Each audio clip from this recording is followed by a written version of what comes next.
Over the weekend, you witnessed the most expensive political temper tantrum in American history collapse in real time.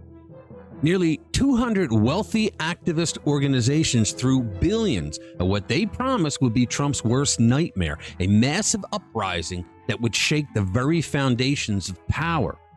But what we're going to discover will leave you questioning everything about how the progressive machine actually operates.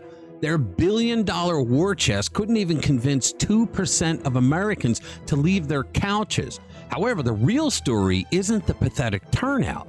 It's what this spectacular failure reveals about the left's complete disconnect from reality. Let's get into it. Hey guys, welcome back to the channel. Look, if you like our videos and you haven't already, you should become a subscriber to the channel. Hit the notification bell, smack the like button because it helps us get our message out to more people. Also, remember, every Friday night at 6 o'clock Eastern, we do live streams where we read interesting news stories of the week. We tweak them with a bit of humor, a dash of sarcasm, and a whole lot of conservative common sense. Join us this Friday. Okay, picture this. You're a billionaire progressive donor sitting in your Manhattan penthouse writing checks to save democracy. You've just funded what's supposed to be the largest anti-Trump mobilization since he took off.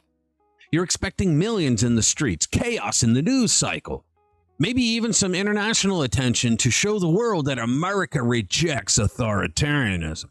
Instead, you get crickets. And not just regular crickets, billion-dollar crickets.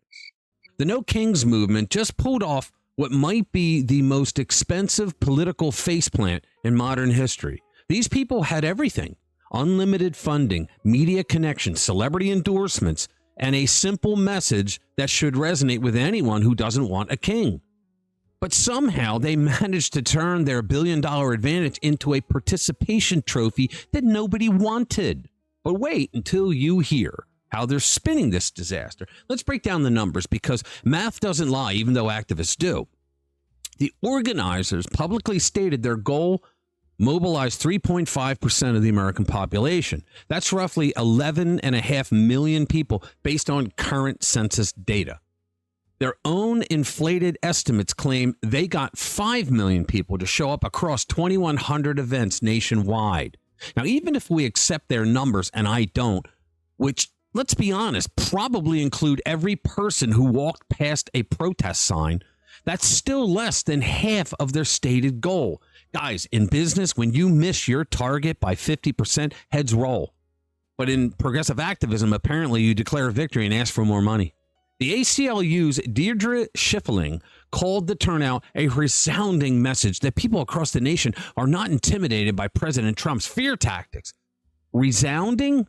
The only thing resounding here is the echo in the empty streets where millions of protesters were supposed to be. Yes, thousands showed up, maybe even 10,000 at a few locations, but it was nowhere near the number that they promised. That's the problem with communists. They always assume that their ideology is much more important to the American people than, say, reality. You can just ask them and they'll proudly tell you, too. Here's what really happened and why this matters so much more than just another failed political stunt. The progressive establishment made a critical miscalculation. They assumed that throwing money at organizations would automatically translate to genuine grassroots energy. They confused their blue sky echo chambers with actual public sentiment. When you only associate with people who think exactly like you, then you believe that everyone thinks exactly like you. Most importantly, they forgot that Americans can smell manufactured outrage from a mile away. Now you think about it. When you have to hire professional de-escalators for your own protest, you've already admitted defeat. I can confirm this actually happened in Philadelphia. My brother, Jimmy from Philly, went to the protest and had a guy come up to him and say that he was hired to de-escalate. They literally paid people to keep their own protesters calm because they were terrified of looking too radical on camera. Because generally in these kinds of things, only the extra chromosome wackadoodles of the left would take the time to go and participate in such events. So paying for de-escalators is not activism, guys. It's political theater with $1 billion budget and amateur directors. The timing couldn't be more revealing either. This spectacular failure comes right as we're seeing Democratic politicians staging increasingly desperate performances. Senators shoving past Homeland Security agents, congresswomen allegedly assaulting police officers at ICE facilities, mayors declaring their cities sanctuaries while their own residents suffer the consequences. You have Democrat members of Congress flying down to El Salvador to try to return a criminal illegal alien who the Trump administration deported and who is right now being tried for human trafficking in the United States. You can't make this stuff up, guys. None of this is random, though. It's all part of the same playbook. Create chaos, provoke a reaction, then play victim when someone responds. The problem is Americans have seen this movie before, and we're not buying tickets to the sequel. But here's where it gets genuinely concerning for the Democratic Party leadership. They've spent so much time and money building this elaborate progressive infrastructure, the donor networks, the activist organizations, the media partnerships, that they've completely lost touch with what really motivates real, regular American people. You know, the normies. When your billion-dollar movement can't even generate the energy of a typical high school football game, you have a fundamental credibility problem. When 98% of Americans look at their earth-shattering protest and decide to do literally anything else with their Saturday, you're not leading a movement. You're funding a very expensive hobby. Sure, they drew a crowd in the usual blue-run cities where protesting whatever Democrats tell them to is practically a full-time job. But in normal towns where they also tried to stage protests, no one showed up. In fact, some protests in Florida had to be shut down completely because nobody cared enough to attend. The international embarrassment factor here is almost too perfect. They held a No Kings protest in London, England.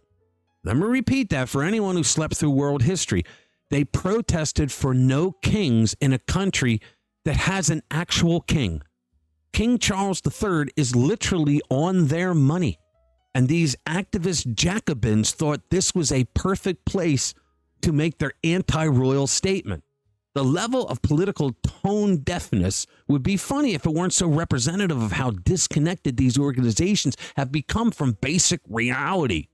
Now they're regrouping for phase 2, virtual meetings to figure out what went wrong. Here's a free consultation. When you have to pay consultants to understand why nobody cares about your billion-dollar cause, the problem isn't your strategy, guys. The problem is your cause. The American people have spoken, and they spoke with their feet by keeping them firmly planted at home, probably grilling burgers and watching actual entertainment instead of political performance art. I bet most of them were watching the U.S. Army's 250th birthday parade with Trump. This isn't just about one failed protest. This is about the complete collapse of the progressive movement's ability to generate authentic popular support. They can buy organizations, they can buy media coverage, they can even buy protesters, apparently, according to a Craigslist ad that we've seen. But they can't buy genuine conviction, and they certainly can't buy the American people's respect. The silver lining here is actually enormous. When manufactured movements fail this spectacularly, it means organic, authentic leadership still matters to the American people. It means Americans still value substance over symbolism and spectacle. And even when spectacle comes with $1 billion budget, the fact that this much money and organization couldn't move the needle shows that our democratic instincts are healthier than the political class give us credit for. Real change still requires real ideas, real solutions, and real connections with real people, not just really expensive marketing campaigns. The progressive left's ideology is circling the drain. And honestly, the best thing we normies can do is step aside and enjoy the flush. All right, thank you for watching. I'll see you in the next one.